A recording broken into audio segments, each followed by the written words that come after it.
প্রবাসী হলরাই বাংলাদেশের অর্থনীতির প্রধান চালিকা শক্তির একখান। বিগত বছর বিশ্বব্যাংকের অভিবাসন ও উন্নয়ন প্রতিবেদনত দেয়া এক তথ্য অনুযায়ী শীর্ষ 10 রেমিটেন্স আহরণকারী দেশের মধ্যে বাংলাদেশ নবম স্থানত আছে।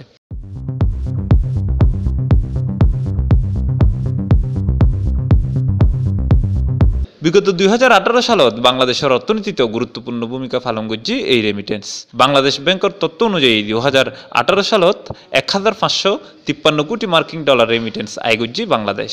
ব্যাংকিং চ্যানেলে দেশত পাঠানো এই রেমিটেন্সের পরিমাণ বাংলাদেশি মুদ্রায় 1,30,541 কোটি টাকারও বেশি। এই অঙ্ক 2017 সালত তুন প্রায় 15% বেশি। 2017 সালত দিয়ে নাছিল 1,354 কোটি মার্কিন ডলার।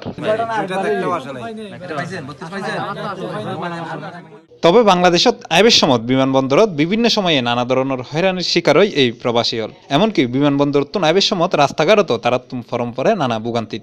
আর ইন লইয়েরে অভিযোগও আছে অহরহ। এখানে মাল ফাড়াই ফেলছে, এটা এদের বাফাত দিলে মাল ফাড়াই ফেলছে, মালা দিছে এরকম করে। এটা কার? আমার 7 বছর পর আইরে সামানি লইরে আজ কাহিনী হোক কিয়া বেগুনের ভিতরে কি আছে? বেগুন সামান বেগুনের ভিতরে আর তো কিছু নেই এর ভিতর যা আছে বেগুন বুকিং এর মধ্যে সামান বেল্টের মধ্যে সামান দিতেছ না, বলতেছে ফ্লাইট আসে না, সামান আসে না বলতেছে। অথচ তারারও নির্ভর করে আর দেশের অর্থনীতির বড় অংশ। প্রবাসী করলে কিন্তু আসলে আর অর্থনীতির মধ্যে বিরাট ভূমিকা রাখে। আজ এই যে বাংলাদেশ সাউথ এশিয়ার মধ্যে বৈদেশিক মুদ্রা রিজার্ভের ক্ষেত্রে বড় ধরনের সাফল্য অথবা রিজার্ভের যে একটা পরিমাণ বৃদ্ধি পাই ইভেলে বলি প্রবাসী সকলের বড় ধরনের অবদান এটা আছে। আর পোশাক শিল্প বৃদ্ধি আছেই। বছরের প্রথমোত্তর শুরু করে শেষ পর্যন্ত বৈদেশিক মুদ্রা সংগ্রহে ব্যাংক ইউনোর ব্যাপক তৎপরতা, ডলারের বিপরীতে বালাদম ফন্ড এবং হুন্ডি প্রতিরোধে কেন্দ্রীয় ব্যাংকের পদক্ষেপ সহ বিভিন্ন ইতিবাচক প্রচারণার কারণে রেমিটেন্স প্রবাহ গুড়ি দাঁড়ায় বলে মনে করে সংশ্লিষ্ট হল। আর দেখি মানুষ কিন্তু আস্তে আস্তে সচেতন। বৈধ পথে টেমো আইলি ইতে বৈধভাবে টেমো বিভিন্ন জায়গায় ইউজ করতে এডোগ্য হতা আছে, হুন্ডি হতা আছে। হুন্ডি এখনো বৈধ চ্যানেল নয়, সুতরাং ইবে অ্যাকচুয়ালি সত্যিকার অর্থেইবারে কন্ট্রোল করা একটু ডিফিকাল্ট। তবে হ্যাঁ, সরকারি নজরদারি তাহলে উচিত। তবে রেমিটেন্স বাড়িলেও পর্যাপ্ত দক্ষ জনশক্তি রপ্তানির পরিমাণ ন বাড়ে।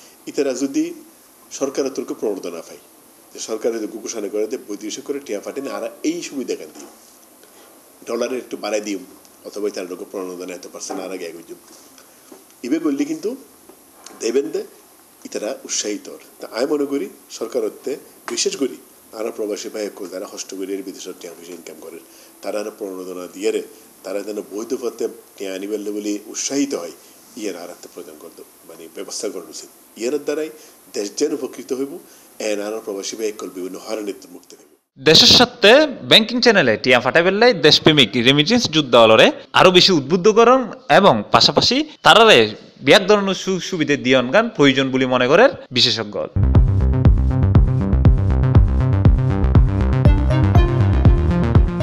Farhad Sikdar, C+ TV।